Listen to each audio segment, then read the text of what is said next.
Before we begin, let me ask you something. What if there was a place that looks completely normal?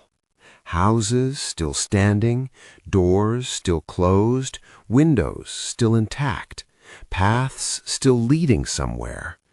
A place that feels like people should still be living there, but no one is, not a single person. And the reason why is something no one can fully explain. Because everyone who once lived there left. Not all at once, not suddenly, but slowly, quietly, until there was no one left. And the strangest part is, no one ever came back.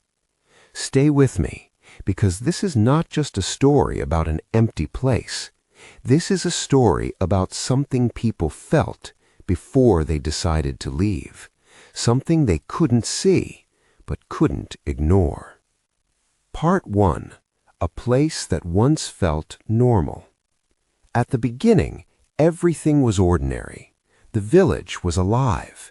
People woke up early, worked in the fields, talked to their neighbors, shared meals, laughed, lived simple lives. Nothing felt strange. Nothing felt wrong. Children ran through the streets, playing without fear. Elders sat outside, watching the day pass. Everything felt safe. Everything felt real. Everything felt normal. And that's what makes this story different, because it didn't start with fear. It started with peace.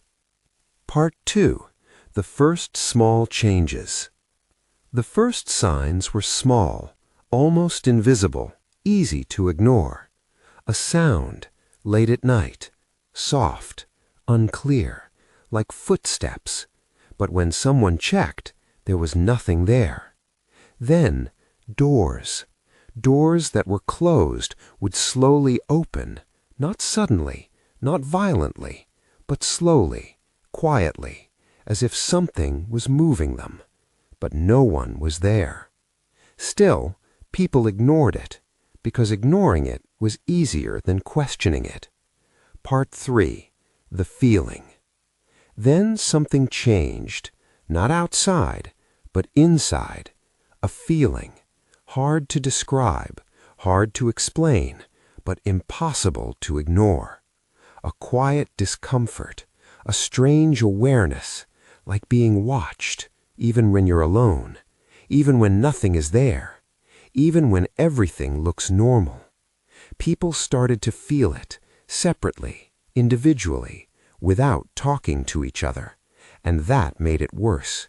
Because when many people feel the same thing without communication, it becomes real.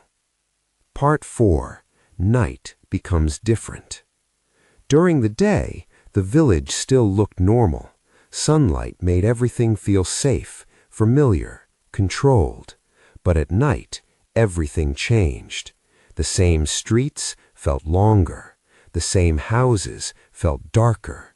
The same silence felt heavier. People began to notice that night was different, not because of what they saw, but because of what they felt. Windows were closed earlier, doors locked tighter, lights turned off sooner. People avoided going outside, not because they were told to, but because they didn't want to, because something didn't feel right. Part 5. People start leaving. Then one family left, quietly. No explanation, no announcement. They just left.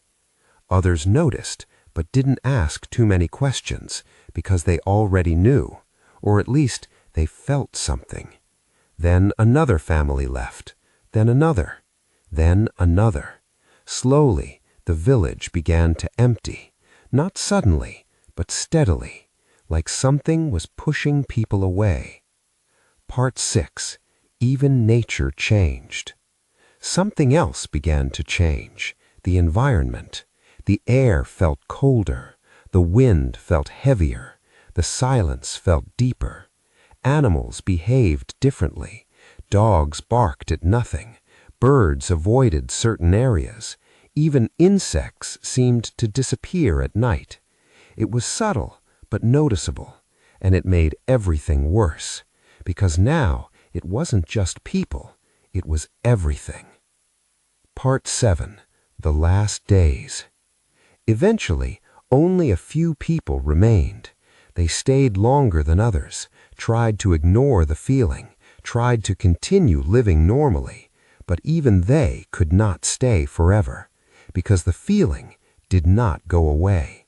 It became stronger, more constant, more present, until one day they left too, and the village became completely empty. Part 8. What remains today? Today, the village still exists. Houses still stand, doors still hang in place, furniture remains inside.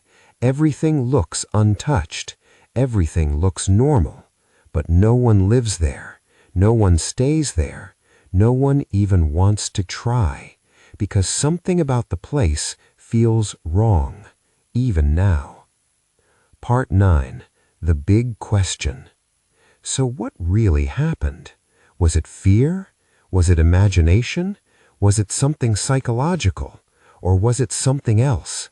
Something we don't understand, something we cannot explain? Because sometimes there are places in this world that people avoid, not because they were told to, but because they feel it. And sometimes that feeling is enough. Outro. Strong retention. The village is still there, silent, empty, waiting.